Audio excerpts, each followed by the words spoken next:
This is Deuce Fool with the People News. I'm not an attorney, don't care to be an attorney.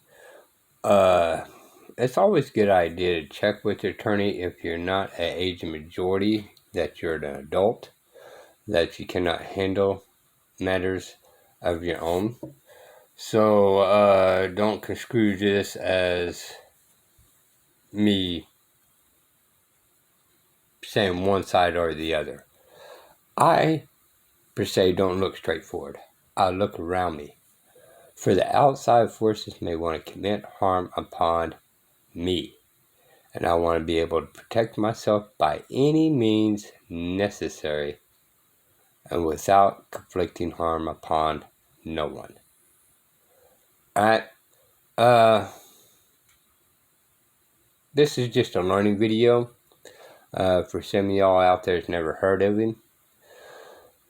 Don't know too much about him. I kind of look Nora codes and stand as a man and all that kind of stuff. But I think he stays outside the jurisdiction. However, he uses codes against them. Okay?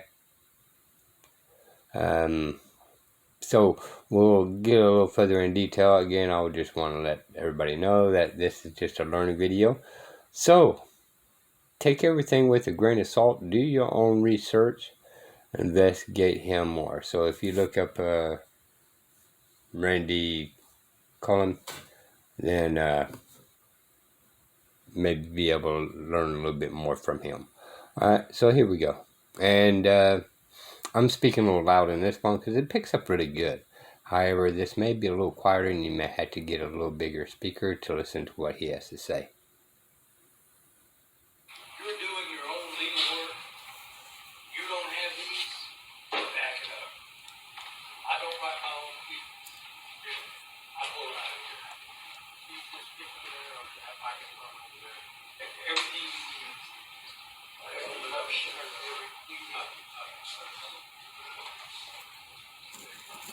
Check, check. Okay, there we go. And this one is a petition for declaratory judgment. I'll give it. Hold it up. Nah, this is the whole thing. This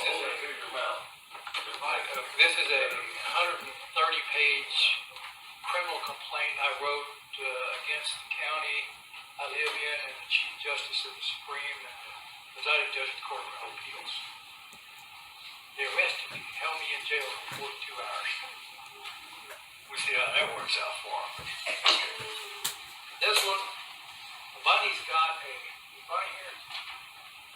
Yeah, I just spoke to her a little while ago. She's got a copy of the complaint I filed against her judge. That's an example of a criminal complaint. And this one is a petition for declaratory judgment. I'm sorry. This one can just about shut down any criminal complaint anybody has against you. They do everything wrong. Okay.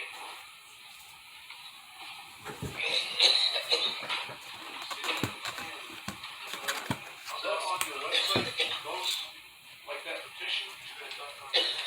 Yeah, no, I'll talk to this. Okay.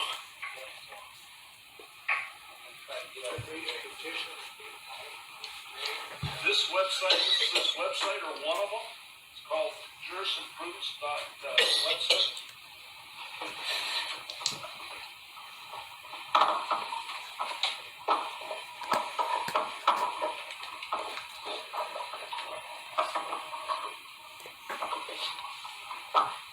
Okay. On jurisprudence.website.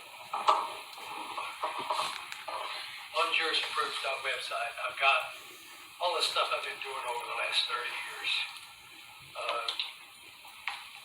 On the, yeah, look that way.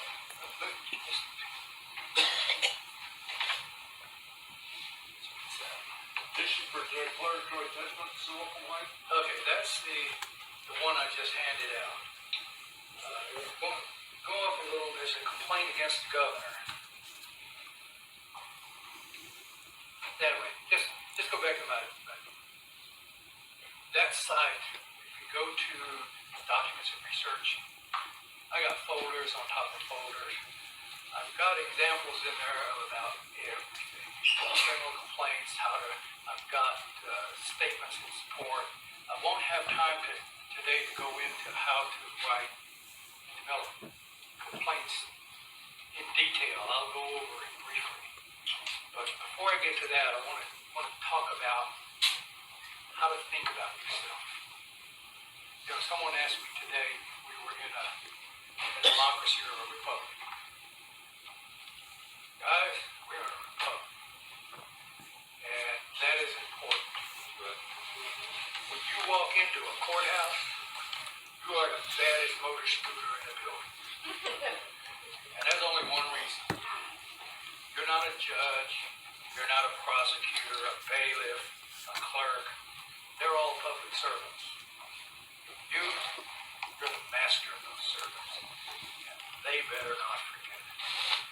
I had one of those servants arrest me in the district attorney's office, having a private conversation with the district attorney to keep me from filing criminal charges against him. Oh my God. They held me for 42 hours, let me out a $500 bond, and they were real nice to me. Well, by the time I got to jail, they knew who I was.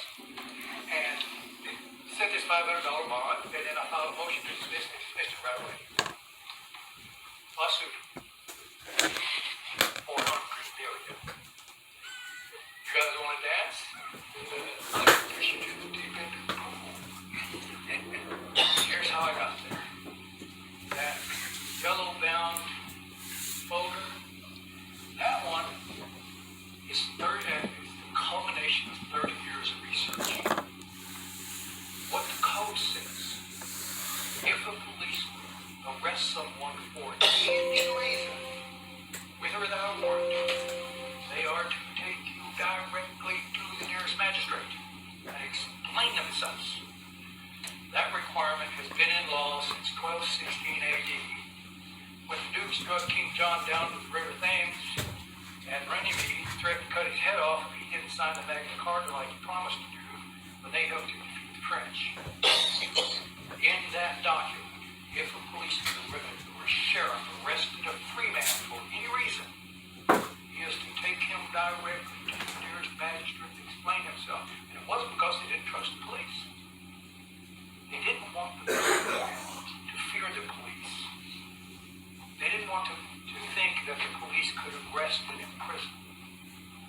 They could arrest, but they did not hold the key to the jailhouse door. In Texas, we have those same laws. 14.06 on a on-site offense, 1516 on a warrant. Your heart is at the So- heart of everything you do. And that part right there, y'all. There's Entresto. This is the reason why Entresto I is proven talked about on superior previous in helping people videos stay alive that, and out of the hospital. Don't take Entresto with most- lightning. It can cause harm or death to an unborn they're really baby. supposed to Don't have take Entresto warrants with an ACE to come inhibitor arrest or you. aliskiren. So Or if have you're angioedema gonna arrest with you an with ACE or or without a ARB. The most warrant, serious side effects are that's the reason why you angioedema, low got blood to see a pressure, judge. kidney problems, or high blood potassium. Because ask your doctor about that's the due Entresto. process. You are innocent till proven guilty.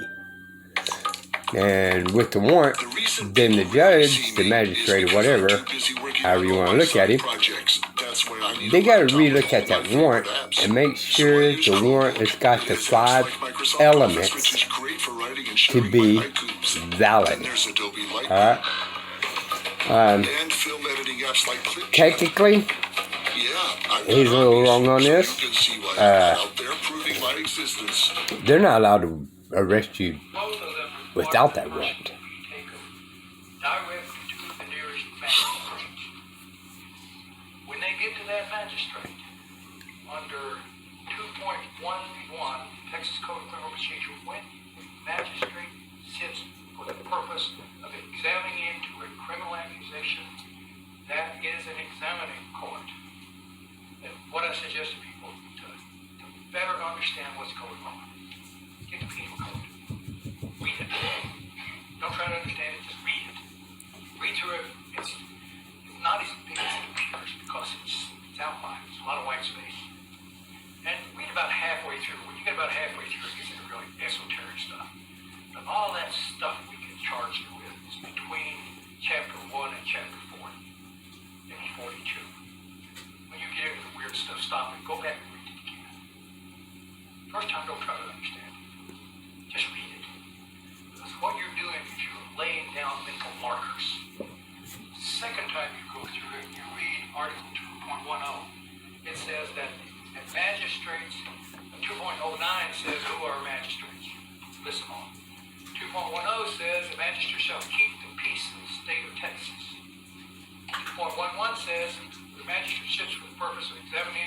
accusation, that's an examining court.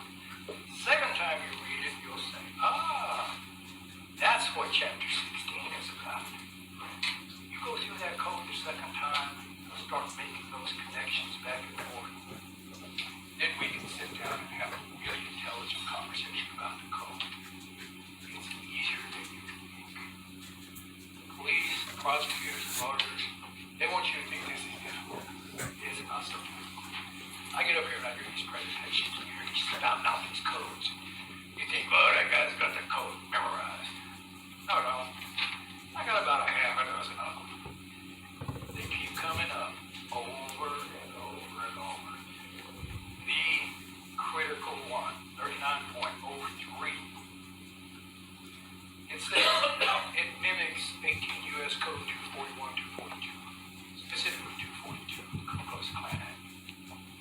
If a public official, acting under the color or pretense of his official capacity, exerts or purports to exert an authority he does not expressly have, or fails to perform a duty he's required to perform, and in the process denies a citizen full free access to or enjoyment of the right. Anybody ever had that happen to them? That's a Class A misdemeanor in Texas. We just filed we got a ruling from the district court, and we asked for findings of fact and conclusions that law under Rule 297. In Texas, if you get a negative ruling, and you don't ask for findings of fact, the courts can't rule that you waive your objection. So we asked for findings of fact and conclusions of law. Well, the law said, 297 said, the judge shall produce findings of fact and conclusions of law within 20 days. It did not say may, might, can, wants to. It said shall. So it says that if he doesn't produce it within 20 days, you can file a motion for late filing, and he's got 10 more days. Well, on the 21st day, we filed a motion, a notice of late filing, and we filed criminal charges with the grand jury. Official impression. I bet you didn't see that coming. My point is, you have so much remedy. I've looked at I've done these seminars all over the country, and I can tell you for certain, Texas has absolutely the best body of law of any state in the union. There is not a remedy I need that's not in that code.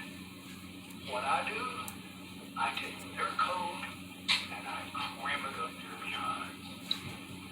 I got all these rules. First rule, never ask a public official to do anything you actually want them to do. Because you never ask a public official to do anything that the law does not compel them to do. Then when they don't do it, boom, get the land on them. We run what I call the routine on them. If I can get a public official to do something that exceeds their authority, these guys that go in do First Amendment on it, they come in with their cameras, the policeman comes over and says, can I help you? No, I'm good. You go back and photograph him. He steps up again.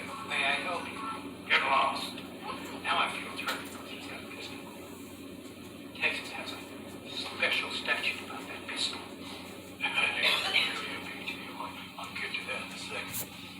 The third time he steps up and says, can I help you? I call 911. I got someone out here. He's interfering with me, and he appears to be agitated, and he's got a gun. Get someone out here and take my criminal complaint against him for a criminal violation 3903 penal code in that he exerted or reported to exert authority he did not express have in the process, denied me full free access to enjoyment of right. Well, when the 911 guy gets out there, here's where we go to another rule. Never give legal advice. And that's a corollary to never give fair warning. Oh, I got this right, I got that right, you're supposed to do this, you're supposed to... No, that's not what it is. Bushwhack. Bushwhack is so much better. Annoy him. The guy wants to have an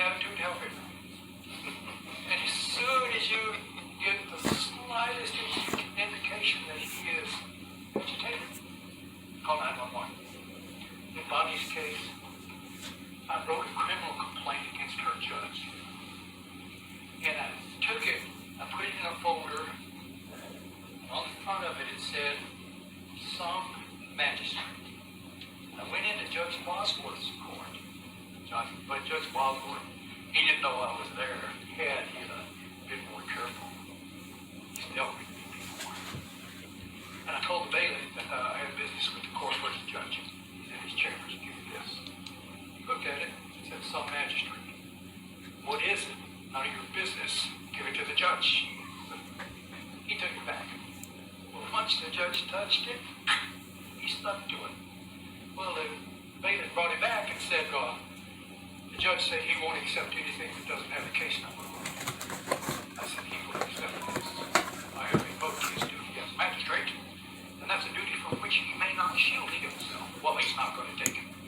Threw it down in the floor. I took out my cell phone and out in the foyer to the court. He said, "You can't use that cell phone in here." And I held it down where he could see it 911. He said, my cell phone wouldn't get out. Sorry. Darn. I went outside and these two bailiffs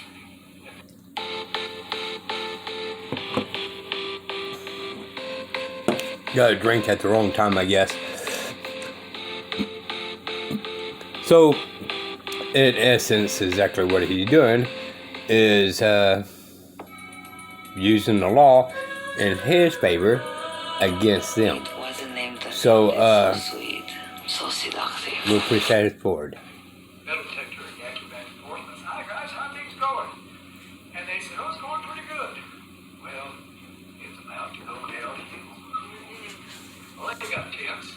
Well, what can I do for you? You can call 911, get an officer out here, sheriff's deputy out here to arrest Judge Bosworth. Well, that backed up a step or two.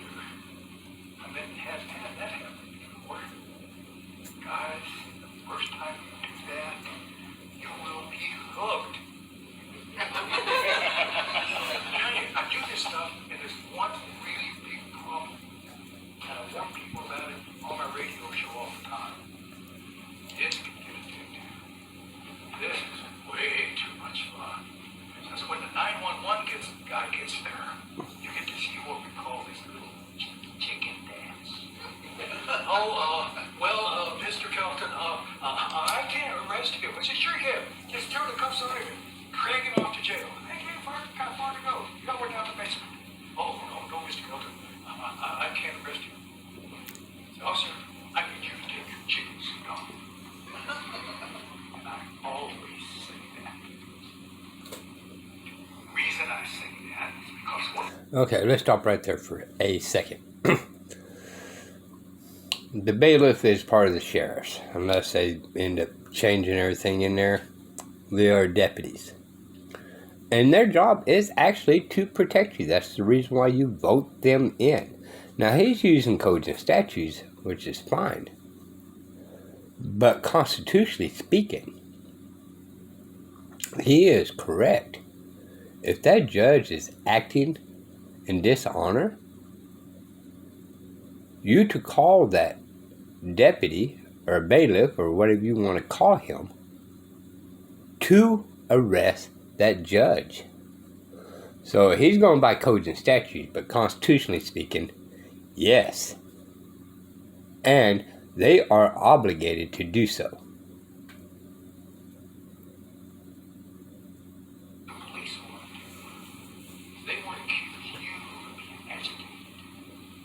once they accuse you of being agitated, everybody just kind of loads up against you.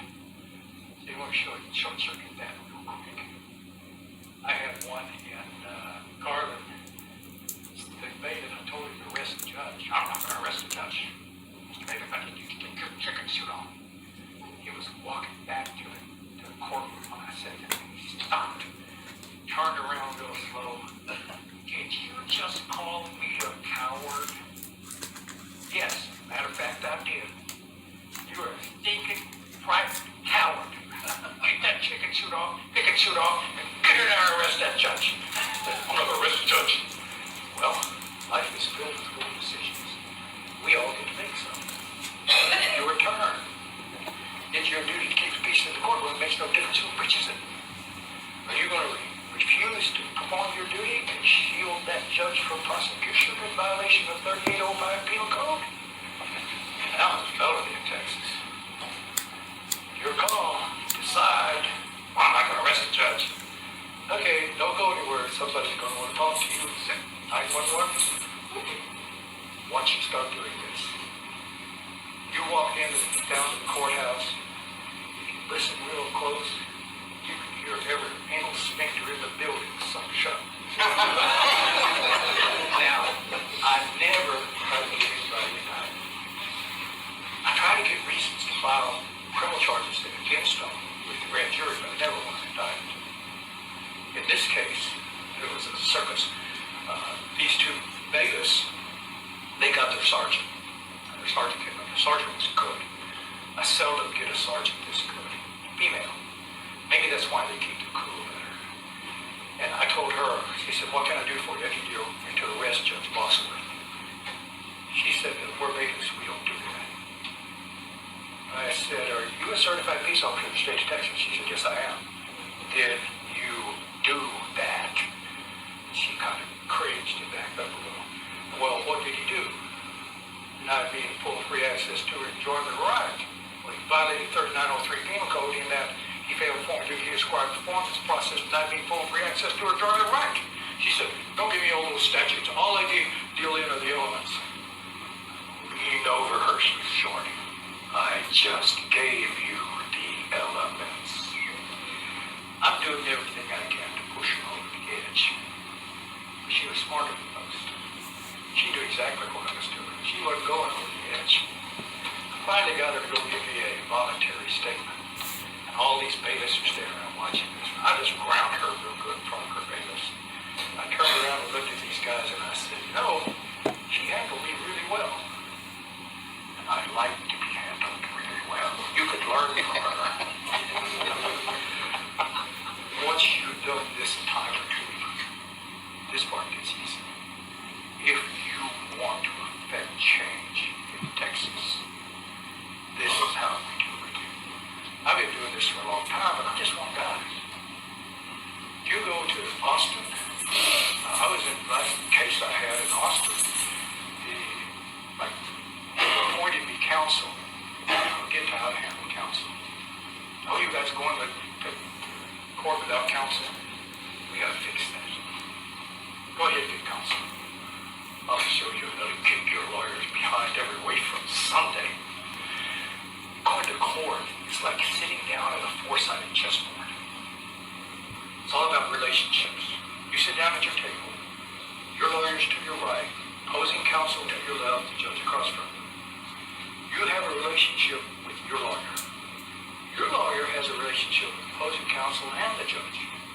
Both of them have a relationship with the judge. You're the odd one out. The way to win your case is to get inside these relationships. I just had someone their lawyer wasn't acting in their benefit, so I had him bar grieve the prosecutor. Bar grievances. Do you know what happens if you file a bar grievance against a lawyer in the state of Texas? State Bar will get that grievance and they will throw it in the trash. That's a good thing. The reason it's a good thing is all these lawyers have insurance carriers. And those insurance carriers have an agent. And it is that agent's job to charge his client as much as possible and avoid any claims. Chromebooks have the everything button, so you can find things instantly. Yep. Switch to There we go. So, we'll go ahead and proceed forward on that. My plaque psoriasis. There are 9 carriers of legal errors and omissions policies in the country, underwriters, and they're all underwritten by Lloyd's of London. They all have the same rules. 1 bar grievance, your first year of practice, they cancel immediately. 2 bar grievances in your 1 year of practice, they cancel. 3, they cancel your law enforcement. Malpractice insurance. Valid, invalid, they don't care. You buy a new car, you get insurance on it. You go down to Walmart, you go inside, come out, and somebody's backed into it, bashed a fender in. You call your insurance company, they come out and fix it, they increase your rates. You go down there next month, somebody bashes in another one. They come out and fix it, cancel. Your fault, their fault, nobody's fault. They don't care. You are an unacceptable risk. Lawyers are in the same place. My co-host is helping a woman in a foreclosure issue. And they're doing everything wrong. So every time they send him a letter, he bargains. They send him a second letter, he bargains the whole law firm. He's on the 10th law firm. They disappear quickly. You got someone who thinks has things under control, you start bargaining his lawyer. Each lawyer he hires is going to know what happened to the first one, and their costs are going to go up. Which goes to another issue. You can never expect to win your case simply because you have the law and the facts on your side. To think so is naive. It is not that way now. Never has been that way, so long as we've had human beings as judges. You can expect to win your case if you have the politics on your side, and all politics is local. Now at first, that sounds horrible. But it's only horrible if you don't understand that's how it is. Now, I'm the law guy. I do everything right by code. But I understand code's not going to win me the day. What's going to win me the day is the fact that I am the master of the servant. I can kick their behinds every way from Sunday. I can ruin every professional in the place. And there is absolutely nothing they can do about it. If you file a bar grievance against a lawyer, and somebody else asks you why you did that, we file a bar grievance against him for that. Because he's forbidden to tell anybody about it. So it's like you go into court, and you go stand behind your tables, and before court starts, you go over to your opposing counsel, you kick him right square in his professional behind, and he's got to stand there and act like he didn't do it. So guys, you want to fight? I will give you a wrong through the legal system. You will not believe. I will cheat. I will use every sneaky one low-down trick I can find because I'm perfect for you guys. Republic of Texas, I gave a presentation in the Republic several years ago. If I can get the Republic of Texas to understand how powerful each one of you are, you guys can change everything. Go into any court in Tarrant County and mention my name. If you listen real close, you can hear the rain almost pluck her up. What got this mostly was I was just screwing around one day. Yeah, you might have some water.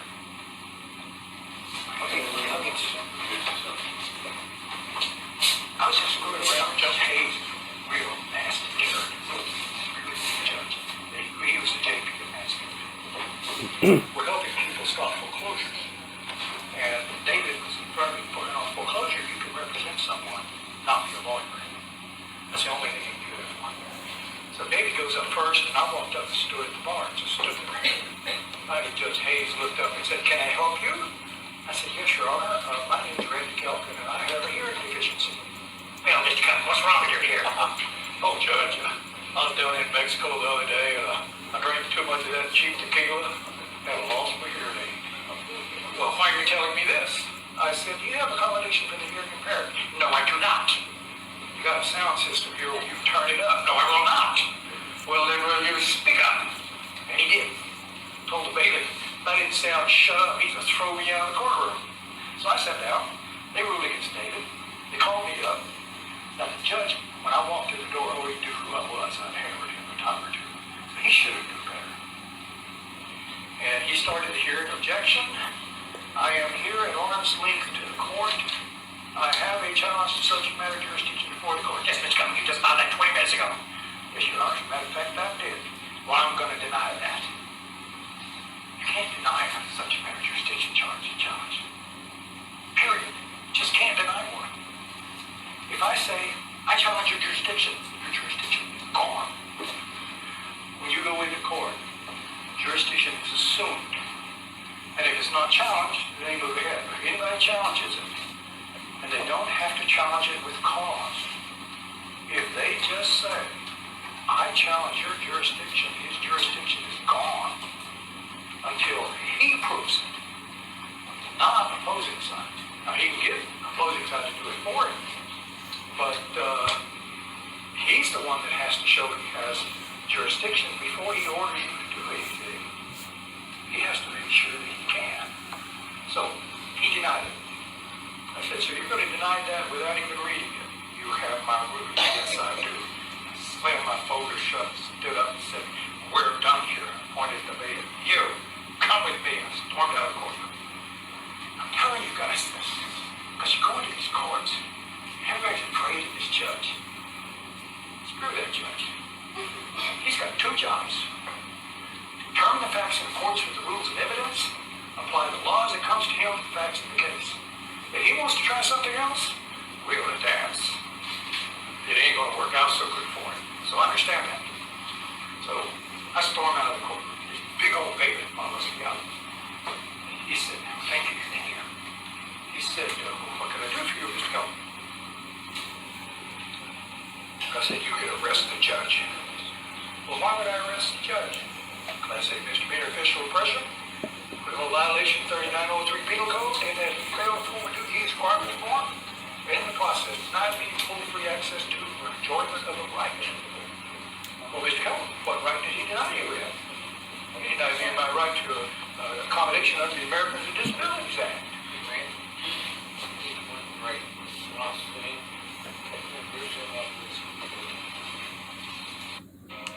Hey there, homeowner. How would you like to never lose power ever again on your home? You can with the new solar. Okay, y'all. So we'll pause there. You can send me if you wanted some more of it. I'm not exactly sure how to operate YouTube, so if I hit like and all that kind of stuff.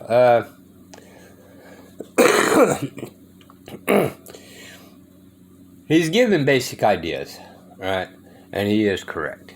You cannot go in court expecting to win because they are crooked, and they seem to think that sovereign immunity, absolute immunity, and qualified immunity protects them all.